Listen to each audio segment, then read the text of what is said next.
Good morning, everyone, and welcome to the Spring Conference. As the President of the Board, I'm very, very excited to be able to welcome you. It's a great opportunity with a fantastic set of diverse speakers to help you along as a supply chain professional in any other department that you work in. If you look across supply chain, we all work together. We need to be an end-to-end supply chain.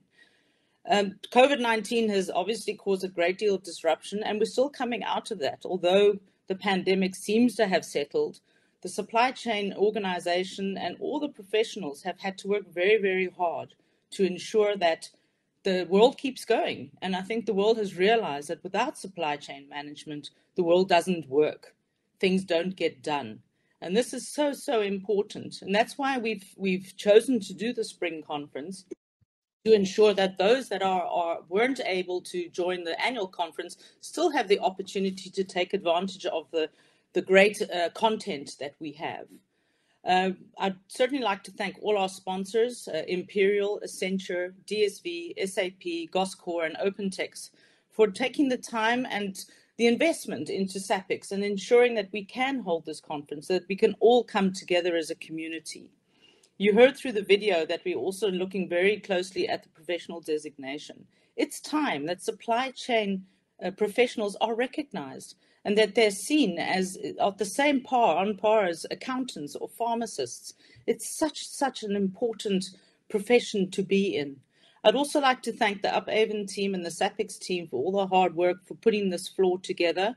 It's a great tool. We all have to get into a time now where it's face-to-face or it's online.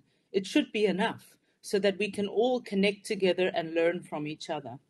So I'm very excited to have Johan Steyn in the background, and I will be passing over to Tonya to introduce him. This man has given us so many insights about artificial intelligence, and he really puts it into perspective as to, what is important, what's not important. Because I think when we look at big data, companies have tended to just dive into all the data and have found that they've got lost. So he's going to give you some great insight on that. So once again, thank you for joining this conference. We're so happy to have you here. Remember, you are important. I hope you all gave yourself a round of applause as soon as every day, every morning. Look at yourself and say, wow, look what I'm contributing. And I really hope that you enjoy this session across the day. Thank you so much. Good morning, everybody, and welcome to our Spring Conference. Thank you so much, MJ, for the introduction. And of course, a big thank you to MJ and the rest of the SAPIX board for their enormous contribution to the guidance and strategic direction of SAPIX, because without them, we wouldn't be where we are. So I have the privilege of introducing Johan Steyn this morning. The topic of discussion is the future of supply chain with intelligent technology. So Johan was one of our key speakers at the SAPIX annual conference. For those of you that sadly missed it, but you're not going to miss out on this. He shared his knowledge and expertise on artificial intelligence, delivered an outstanding session on how AI can add value to a business, but it's not always a silver bullet. There are many, many things that need to be considered. So without further ado, Johan, welcome. Thank you for your time, and we look forward to your presentation. Tonya, thank you very much. Thank you for this wonderful honor to be part of this event. I had a lot of fun when we were all in Cape Town, and I met some amazing people who are already doing fascinating work in supply chain, using the technology that I will be speaking about today.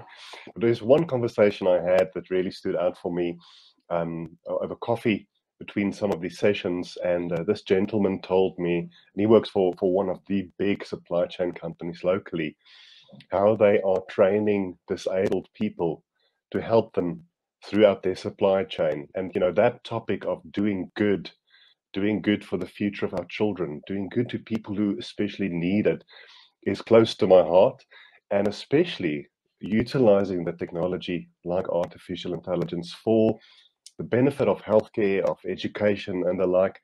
Like any technology, it's a two-edged sword. I'm going to speak about some of the potential dark side of it today, but it's not about scaremongering. It is a bit of a reality check, though, but there's also great promise of how we can utilize this technology smartly as businesses, but also as a society. So I am a management consultant. I have started my own business 2 months ago, which is quite daunting. But I was previously at PricewaterhouseCoopers, and I was at Accenture, and I was at NetBank and a few other companies. On the one hand, I do quite a bit of academic work. I'm a professor with the university in India, where I lecture virtually. I collaborate as a research fellow with Stellenbosch University, and then I also collaborate with local universities like the University of Johannesburg, with Gibbs, with Millpark and others, especially around exec education. I've got 6 startups that I'm mentoring, which I'm very proud about. There are people in our country doing Silicon Valley world-class work, developing platforms around natural language processing or conversational AI or chatbots, around healthcare applications for breast cancer, prostate cancer research, and others around fraud detection and the like. So I love working with these startups. And then I myself still do consulting work for big businesses around their AI and automation strategies. So I'm going to fire up my slides, and then Tonya, I'm just going to ask if you could just confirm that it's up. Let me just get there quickly. And let me just share it. So you should see the full screen of my first cover slide. Is that what you see? Yes. Fantastic. So in this 30, 40 minutes that I have, and there'll hopefully be some time for questions maybe or comments, I want to take you on a bit of a journey. I want to talk about, what is this thing called artificial intelligence? How do people perceive it? And I'm going to ask you to think about how you perceive it, because the perception we have has been created often by Hollywood or by movies or books or by scary stories we've read in the media. Or some of us maybe have already seen the beneficial application in our businesses and in our lives utilizing this technology. But the way we see it will dictate if we are going to be keen to learn more about it and use it in our lives and businesses. I also have a bit of a philosophical side to this technology. I think philosophy and ethics are maybe the 2 most important aspects of how we're going to tackle the future of our world utilizing this technology, because we are opening up a can of worms, so to speak. I also want to speak a little bit about automation, and I've done a lot of work in robotic process automation, intelligent or smart automation. I want to just talk to you a bit about some of the, if you would, common sense things I've learned in my journey, and hopefully that'll help and enable you. And then I'm also going to talk about some supply chain specific statistics that we see that's going to happen over the next few years. And then we'll conclude. But hopefully, I think the 2 or 3 main things I want you to get out of my talk is, firstly, don't fear this technology. Make sure you use it in the right ways, for the right reasons. Make sure that we are aware of the potential downfall and disadvantages of using this technology, and some practical ideas about how to use it in your business and in the supply chain.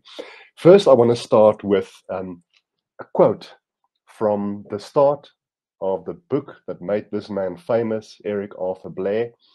And the first line in the book says, "It was a bright cold day in April, and the clocks were striking 13.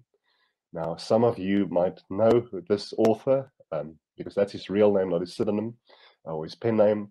And I'm going to just leave it there for now, but we're going to come back to this, because I think what this author wrote about many years ago is something that we are seeing happening in this world. And being a bit of a bookworm and a geek, I love using this particular book and some others as well. So here are 3 pictures that I often show audiences or customers. When you think about artificial intelligence, or for that matter, any new technologies, cloud, digitization, chatbots, and the like, which of these 3 pictures do you typically resonate with? On the left hand, we've got the Terminator robot with the red, shiny eyes. That's a picture a lot of people associate with artificial intelligence. In the middle, we just have some computer code. And on the right hand, there's a cute little friendly helping robot. So it's a pity I can't see you and we can't interact in person. But just think about where on this kind of scale, if you would, falls your perception of this technology. a lot of people, when I do talks like this, would answer the evil robot. And as I said earlier, it's formed by the media, it's formed by movies. The robots taking over the world. We're all going to lose our jobs. They're going to cause warfare against nations, and the robots are going to fight them, all those kind of things. Some people associate this technology with the cute robot. It can really help me. I use Siri or I use my Google Home device. I just find that this technology is really helpful. The true answer, of course, is in the middle. It is computer code.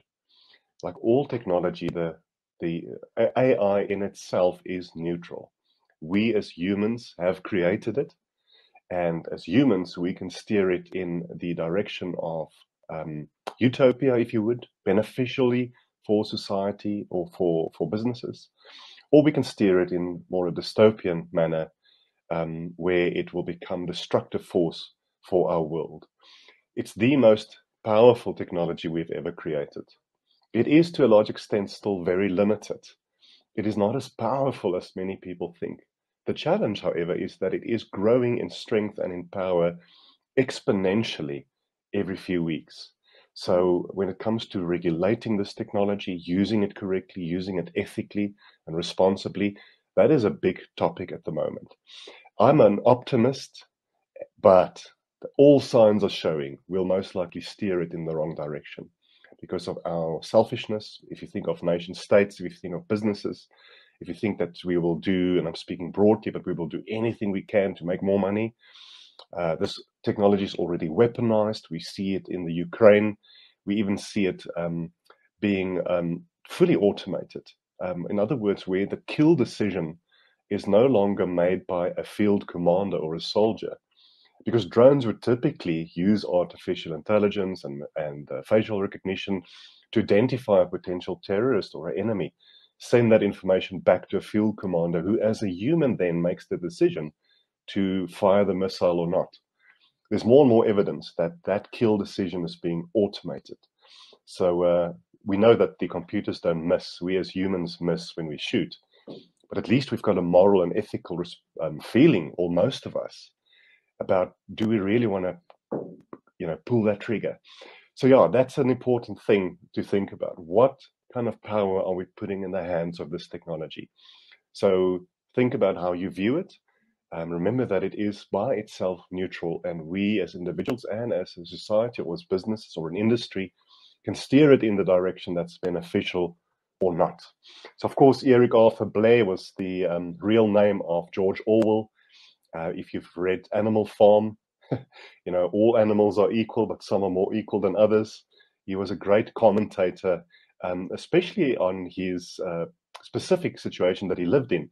He wrote the book 1984 in the year 1948. The book is mostly a commentary about communism, but it applies to us today still. We've gotten phrases like "Big Brother's always watching," or "the thought police," or "think right," or "speak right," and those kind of things came out of this book. And I'm sure that many of you on this webinar have read it, or at least know about it. But he predicted so many things that he could never have imagined in his day. And I'm going to look at a few quotes just to set the scene for the rest of these slides. So he speaks about the telescreen, or what we would know as obviously as the television today. Now, that's an old television. Some of us are old enough to remember that in the homes we grew up in. Some of you might still have TVs like that. I don't know. But one of the things he wrote, George Orwell, in that book, 1984, as a fascinating phrase, he said, "What if the telescreen I'm looking at is looking back at me? What if the TV that I'm watching is watching me back?" He could never have imagined that all those years ago. Most of us today have smart televisions with cameras, or at least our laptops or our smartphones. We know that a lot of these televisions can watch our movements. For instance, if it doesn't see movement for, say, 10 minutes, it will maybe switch off. If we play games on the TV, then we can, for instance, tennis and the like, then it can follow our movements. The point I'm making is that we are under constant surveillance. These cameras never stop. Even people like Mark Zuckerberg from Facebook or Meta and other leaders technology leaders across the world, Elon Musk and others, typically cover their cameras on their laptops. Even Snowden, revealed this. Was it 2, 3 years ago? The fact that the NSA, other spy agencies can actually hack your laptop even if your camera is switched or set to not be on. At the camera I'm looking at now, like many of you on your laptops, there's a little light on the side, a green light that shows I'm being filmed. But you can actually hack the camera that it shows you not being filmed while you are still being filmed. Surveillance society. That's what Orwell wrote about in his book.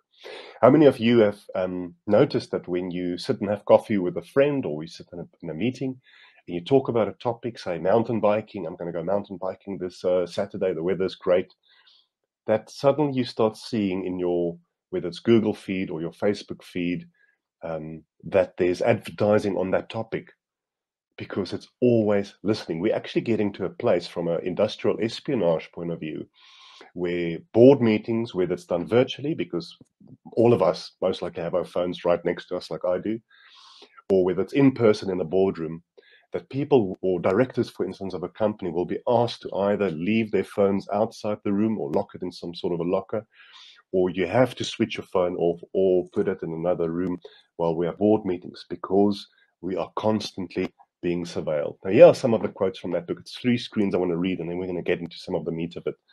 In the book 1984, the voice came from an oblong metal plaque like a dulled mirror, which formed part of the surface of the right-hand wall.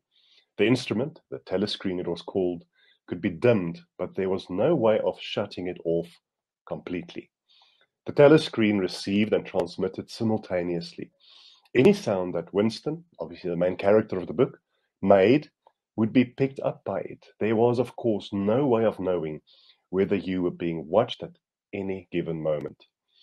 He thought of the telescreen with its never-sleeping ear. They could spy upon you night and day, but if you kept your head, you could still outwit them. With all their cleverness, they had never mastered the secret of finding out what another human being was thinking. George Orwell, writing this all the way back.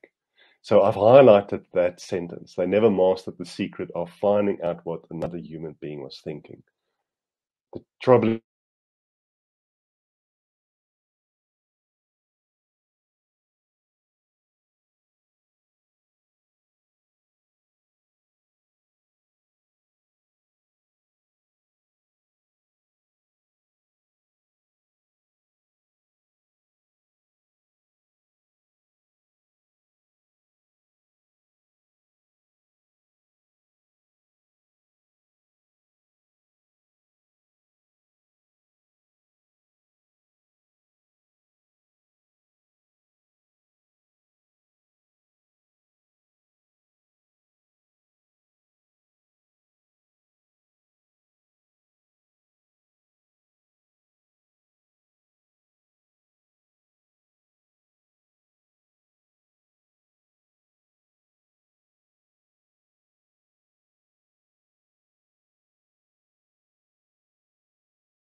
that you must keep my data private, even though it seems like there's no consequence at the moment. It's another thing altogether from an ethical use of my data and what these algorithms can do about knowing more and more about me. Even my face is my personal data. If I walk down the street and I'm being filmed by a camera, a security camera, for instance, the question is, did I give consent for that to happen? Now, there are some buildings that you enter and there's maybe a warning saying you will be filmed, and obviously if you don't consent, I guess you just don't go in. But if I walk down the street and say in Joburg somewhere, then it's either private security companies, it's either the government, or it's private companies that for security reasons film me. I did not give them the consent to do that. And the big question is, what do they do with that data? What do they do with the facial recognition they record on our children? Can you imagine that data falling into the wrong hands? So again, and it's going to get more positive as we go on, but the point is we can't be sleeping at the wheel. And we all, one way or another, have a role to play, and I'll get to that. So I want to just take you on a bit of a journey of where is this technology going. We've heard about these so-called industrial revolutions, which is actually quite a limited and sometimes even inaccurate way to explaining it. But we know in the first industrial revolution, you can see there on the screen, mechanization and rail. Then we had electricity, gas, and oil. And then here from the late 60s onwards, the computer industry came to the fore. And now we live in this smart technology era, the so-called fourth industrial revolution. The challenge we have in South Africa, if you look at the blocks there, is that we are still in the second industrial revolution. Because one of the main things of that industrial revolution was the supply of electricity. So even though we are talking a lot about this 4IR in this country, we are still struggling with some of the fundamentals of a bygone era. And we are already losing our competitive edge on the world stage because it's not regulated. I mean, this October 2 years ago, we had the findings and the report from the so-called Presidential Commission on the Fourth Industrial Revolution.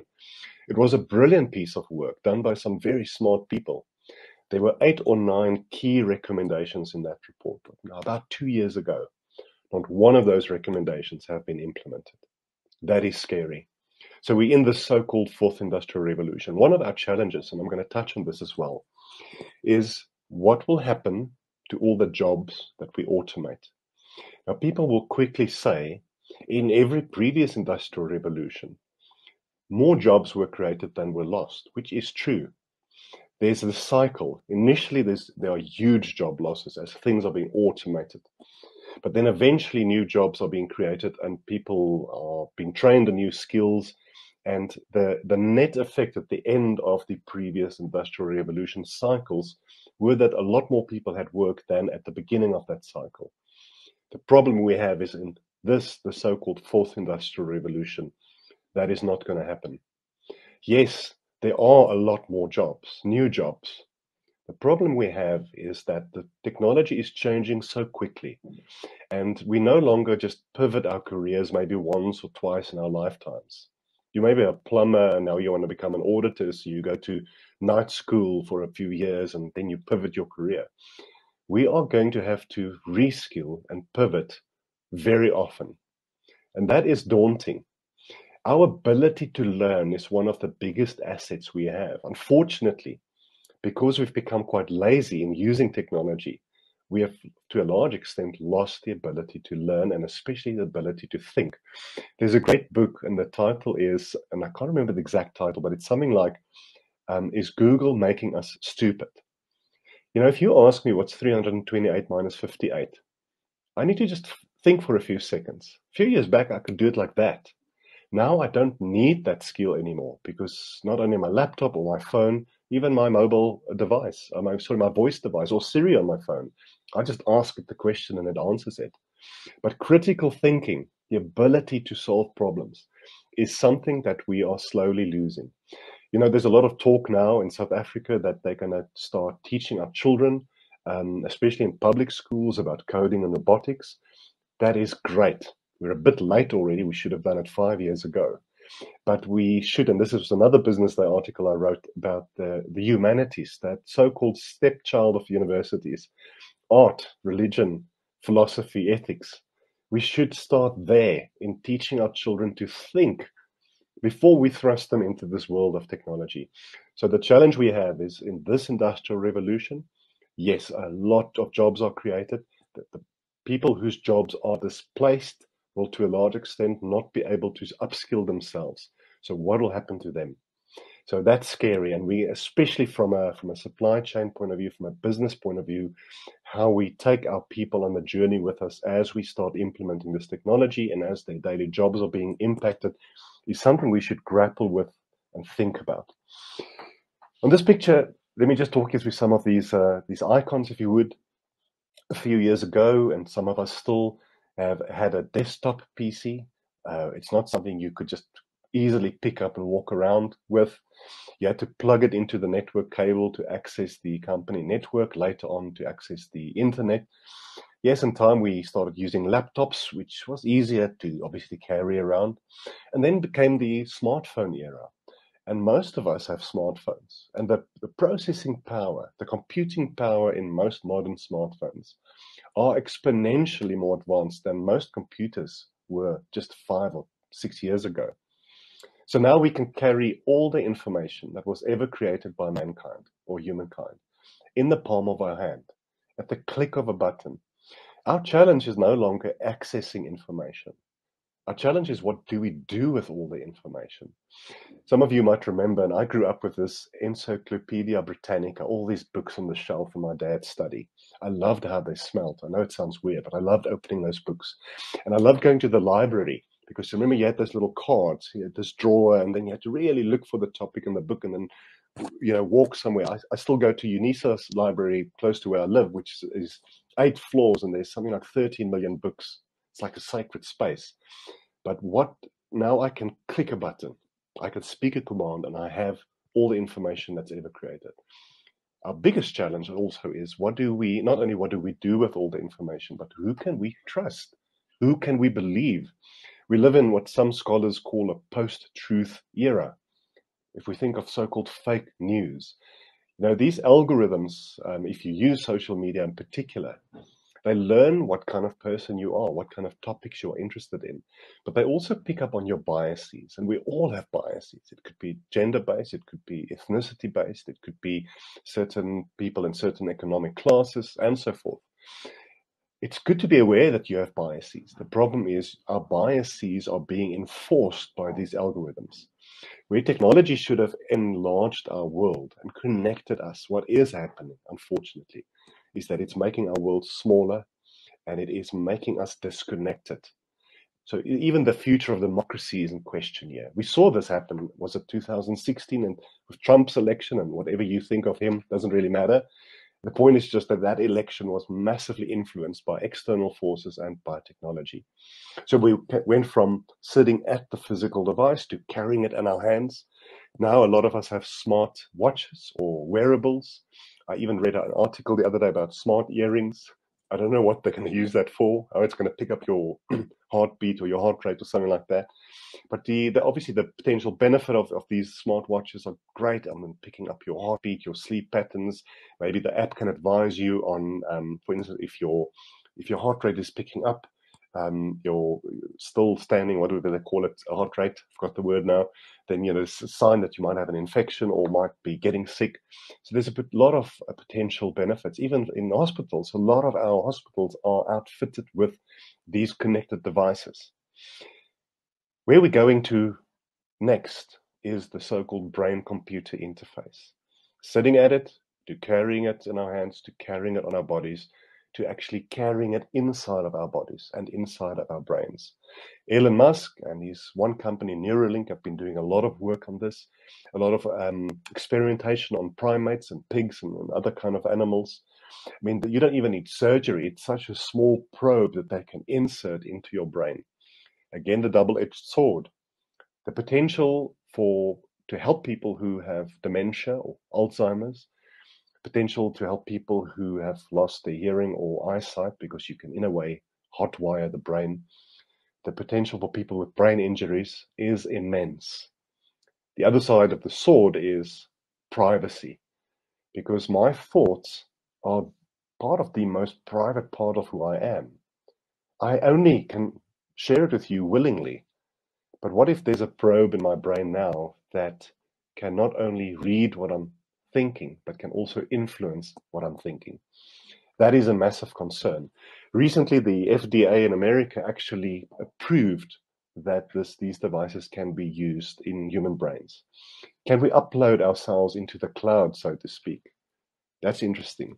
What if we can, in our brains, access all this information? Will it make us exponentially smarter? Yes, it will.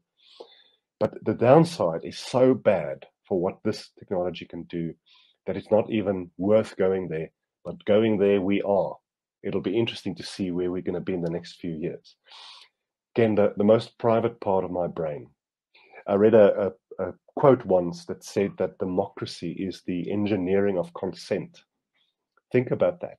Because what do political parties do? They obviously want you to vote for them. So through radio ads, TV ads, placards on the lamp posts and the like, and these days on your social media feeds, they're trying to get you to consent to vote for them.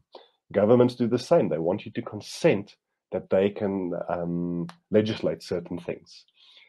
What if I live in North Korea or other countries that's becoming more and more dictatorial?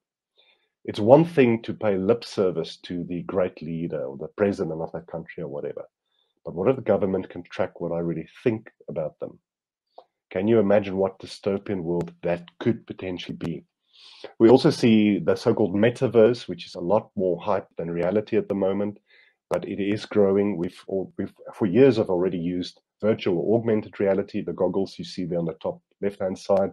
It's a great way of training people for dangerous jobs like engineers working, for instance, in high skyscrapers, or for doctors even, nurses and the like.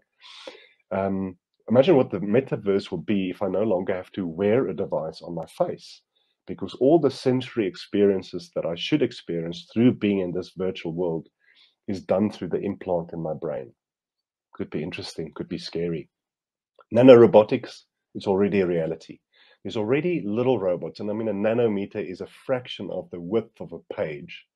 These are self-propelled robots carrying a certain load or charge that you can steer through the bloodstream to an area, for instance, where cancer is growing. Discharge that load of medicine or whatever, and actually cause some healing to happen in that specific part of the body. Again, what if these things are swimming through our brains? Again, great potential for good or for bad. We already see 3D printed body parts happening. What if I don't have to wait for a liver transplant donor or a heart donor anymore? I just log a call with my local shop, Postnet, and I go pick up my heart or my ear. So the question is, what will become of us as Homo sapiens, as humans, if more and more of our brain is digitized and more of our body is artificial? Will I still be human? About 50,000 years ago, they say that Homo sapiens actually conquered Neanderthals. Are we at a stage now, and some scholars believe we are, where we are going to flick again, where humans conquered Neanderthals, artificially created people might conquer normal flesh and blood people like us? Designer babies, already a reality. Obviously, there's no legal precedent for it, but we think in countries like China and others, they are engineering babies. They actually engineer the flaws, the genetical flaws of the male and female, where there could be cancer or heart disease or something like that. You can engineer that out of the genetics of the baby. You can custom design the baby. 6'5", dark and handsome. Are we creating a superhuman race? Yes. What will happen to the rest of us? Big question to ask. Yuval Noah Harari, he wrote 3 fantastic books. It's really worth following him. Sapiens, which is the book that made him famous, is absolutely worth reading. He also wrote books like 21 Lessons for the 21st Century and Homo Deus. If you know Latin, Homo Deus means man, God. Where he talks about, is this technology creating the power of God in our hands, so to speak. Interesting book. But in Sapiens, he speaks about the potential of creating a so-called useless class. Now, it is interesting that Harari, and there's another author, Nick Bostrom, that some of the top voices in AI are philosophers and historians, not technology people, not people from Silicon Valley necessarily, because we need to hear what they have to say. What Harari is saying here, and I've alluded to it already, is if we automate everything, and if only a small population or a small portion of our population have the wealth and the power to engineer longevity through the brain implants, through the artificial body parts, that only they have the power to really educate their children, and if most people on earth are without work, what will happen then? Because I think the social upheaval is unimaginable. But it's something to think about, because we are going to automate almost all people out of jobs. And that's where a question of what do we do in the meanwhile is important. And just to touch on that quickly, we don't all have to become technology experts or AI engineers or data scientists, but we have to do more to know what this technology is all about. Do not let the technology people somewhere in the dark corners of your business drive these initiatives. We as business leaders, and especially the so-called C-suite or the executives, the remit and the responsibility of this technology lies primarily with them, because the impact on your business and on your people and on your customers can be immense. Don't just let the technology run wild. Make sure that you know what terms mean. Why is robotic process automation not the same as artificial intelligence? When vendors or consultants come and talk to you about what this stuff can do, you should know at least something about it. So let's learn what these technologies entail. Let's read some books. There's so many great YouTube videos and so forth. Just do enough to make sure you understand this technology, and in particularly how you can apply it in your business, because it's coming. We're going with it, or we're going to lose out, unfortunately. So let me quickly, in the last 10 minutes or so that I've left, share some supply chain predictions with you.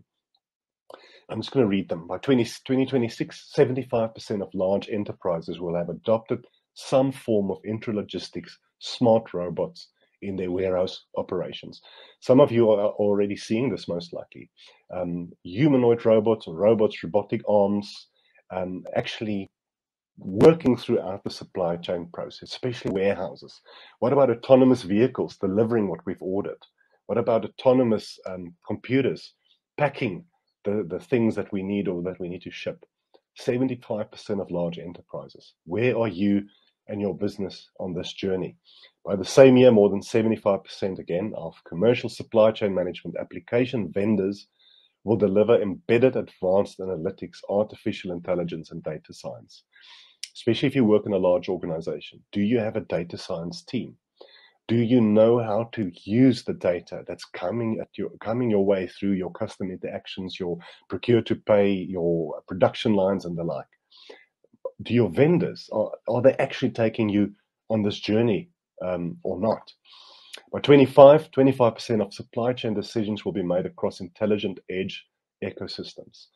We hear a lot about the so-called Internet of Things, where we have devices that are distributed throughout the supply chain. Think of predictive maintenance on vehicles, for instance.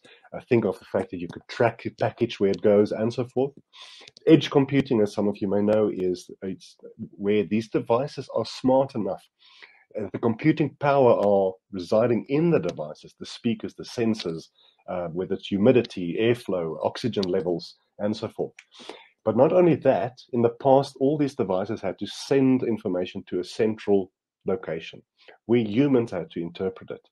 We're getting more and more to the point where the data is being analyzed at the device level, hence the edge, and where these devices can send each other instructions. A simple example, if I set my security camera, my facial recognition camera at my building, that if somebody walks toward the door, but he or she is wearing a motorcycle helmet, that the camera will instruct the door not to open. Because why is somebody trying to enter my building with a helmet? It's a simple example. But we can trigger so many automated and autonomous decisions throughout the supply chain by using edge and quantum computing. So 25%. Where are you on that journey? By 2026, 80% of companies will suffer significant value loss due to a failure to merge the digital supply chain twin and control tower initiatives. Massive topic. Think of that a bit. Again, where are you? Have you even heard of, or have you even investigated the concept of a digital twin throughout your supply chain? Just quickly on automation, we're almost done.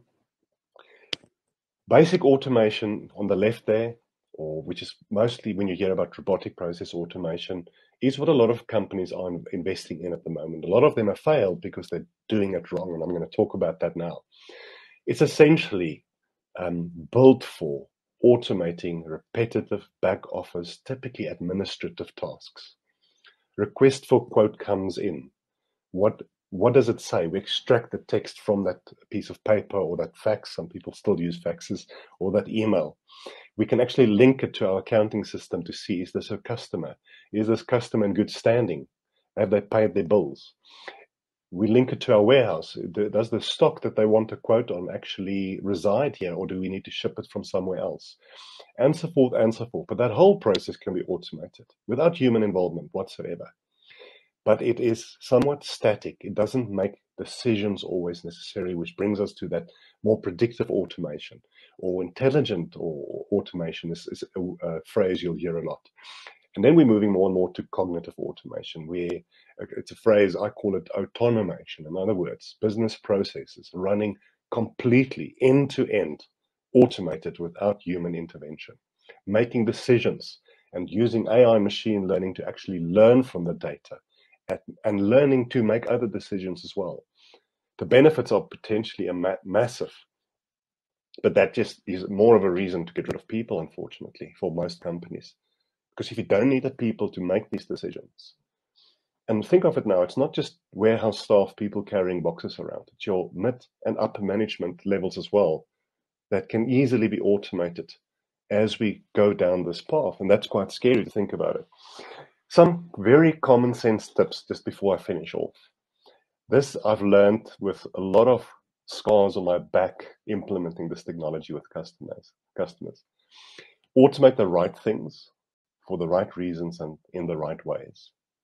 The story I just briefly want to tell you here is I did some work for a large local hospital group, I think 83 hospitals in the country. And they wanted to automate their front desk. You know, when you walk into the hospital with you might be sick, you might have a doctor's appointment and the like. And we know how painful that is, the amount of forms you need to fill in, the amount of forms you have to fill in that you already filled in a month ago when you were there the first time.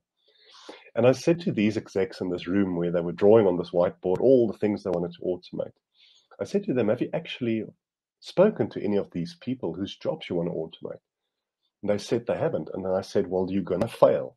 Because not only do you want to take those people on the journey with you, but they have experience and knowledge from their day-to-day work that you at the top will never even know about. And we're going to automate things that's not important and that will not make a difference to anyone. So I sat down with 20 of these people over a coffee. And you know, in this one particular main hospital of theirs, their biggest problem, these administrative people, was that the printer was too far away from them. And with every patient or customer interaction, they had to get up, walk to the printer about 3 times on average. So we moved the printer closer and their productivity increased with 380%. And they were happier. Did I use AI, machine learning, robotics process automation? It's common sense. So do the right things. Don't just use AI. Don't just use robotics. People sometimes don't understand their jobs. They need a bit of training. You can't automate that. You can't automate experience. You can't automate a toxic culture, lack of leadership. So stop, take a few steps back, forget about all this AI stuff I'm talking about today, and just use some common sense. There's things that the computers can do really well. And there's a lot of things that only humans can do, that computers can't do. Make sure you get that balance right. Use the technology that you already have. I've fixed more business problems with Excel than with artificial intelligence. Don't just go and buy a new platform. Don't just let some vendor convince you to buy something. What do you already have? And can you, can you use it more efficiently? This is maybe, if this is the only slide you remember, I would be very happy. It's always a people-first initiative. It's never technology first. And I know we run businesses, and I know it's not kumbaya. We've got shareholder pressure. We've got percentage margins even fraction margins that we need to try and improve on. We need to be more efficient and so forth. But why does it have to be mutually exclusive to be, on the one hand, a very profitable, fast-growing company, and on the other hand, ethical, inspirational, always thinking about the importance of your people and of your customers. Always think of people first before you jump in on this journey. Don't just automate tasks, automate the whole value chain. Because just task automation is in particular where robotic process automation or RPA has failed. It does not automate as far as possible the end-to-end process or value chain. And then lastly, pick the right vendors and partners and consultants. They're not all bad and evil, although a lot of them are, and they're just trying to sell you stuff. Use the expertise that some organizations have to help you, but make sure that there's IP transfer, make sure that your own team is upskilled so that you can work without the vendor once that initiative has taken place and is hopefully successful. But contract for a win-win, mutually beneficial engagement with your vendor partners. So I started off with this. George Orwell. It was a bright cold day in April and the clocks were striking 13. We have to, on the one hand, be very careful what we do with this technology. On the other hand, we have to embrace it. We can use it for societal good, and we can use it in our businesses. And with that, I'm just leaving you with the last slide. There is my website. If you want to read my articles, we'll be in touch. And I'm just going to minimize this. And I think with that, Tonya, I'll hand over back to you. Thank you so much, Johan. That was very insightful, very interesting. I see lots of clapping hands and thumbs up. Thank you. I don't see any questions in the Q&A chat. So for anybody that's not familiar with the platform, on your right-hand side, you have a discuss panel and you have a Q&A panel as well. I'd also like to remind people, as we do in a face-to-face event, in-person event, please complete the poll. It's very important that we get feedback about our speakers, presenters, topics, so that we know we're on the right track. I mean, I just guess there aren't questions because you covered it so well that there's nothing to ask. I have a question, however. I heard something really disturbing over the weekend. And I mean, if anybody knows the answer to this, it would be you. So my grandson came home with what looked like a phone. So my daughter said to him, well, where did you get this watch from? So he says, no, from his friend at school. She says, but why do you have it? No, because he said I can bring it home. So it turns out that this watch can actually record conversations without people knowing. So whoever the watch belongs to, so the mother of this child, for example, can tap into these conversations. Now, I mean, that's really unsettling for me that this 5-year-old is running around with this type of watch, which means that he's wearing it at school and they are privy to everything that's going on in the classroom. So, I mean, the fact that these things are available now is disturbing. I mean, is there something like this that you've heard about? Yeah, well, my son, who's 8, has got one of those watches, Tonya. No, so let me tell you why. So it's a watch that you put a SIM card in it, and you can then geospatially track where your child is. You can log into the camera. It's a small camera on it, or you can log into the audio feed. Again, the double-edged sword. 1 out of 4 people in our country are victims of human trafficking. I sure as hell want to track him and listen what's happening when he disappears. The other point is, what about his privacy? Now, at 8, maybe you can still debate it. The problem is we are creating a digital footprint for our children that they did not give us permission for. What if, we saw in lockdown how sexual predators online increased with 300 or 400%. What if that data, what if a predator can see where my son is? And so forth. So again, but you have to weigh it up. And maybe just to conclude, we cannot take our kids away from this technology. We have to teach them how to responsibly use it rather than run away from it. But I would rather my son have a digital footprint and make sure that the app is protected so no one can hack it than him disappearing and I don't know where he is. But that's a great question. We have to grapple with this,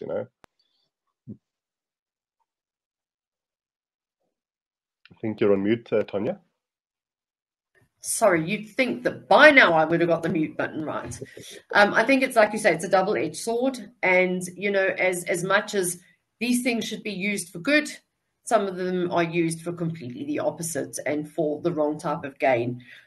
So that being said, I have to agree with you in terms of the digital footprint. And these days we can't be too cautious as parents. But Johan, thank you so much for your outstanding presentation, your wealth of knowledge, and a lot of food for thought. But as much as I think that there is a lot of fear that comes out of these type of conversations, there's a lot of rationale behind what it is that we're talking about, how we should be thinking about it, and implementing these types of things. So thank you once again. Can everybody just give him a round of applause? There was some in the beginning. Every presenter wants to see hands clapping. There we go. Thanks, guys. Thank you, Johan. Thanks, Tanya.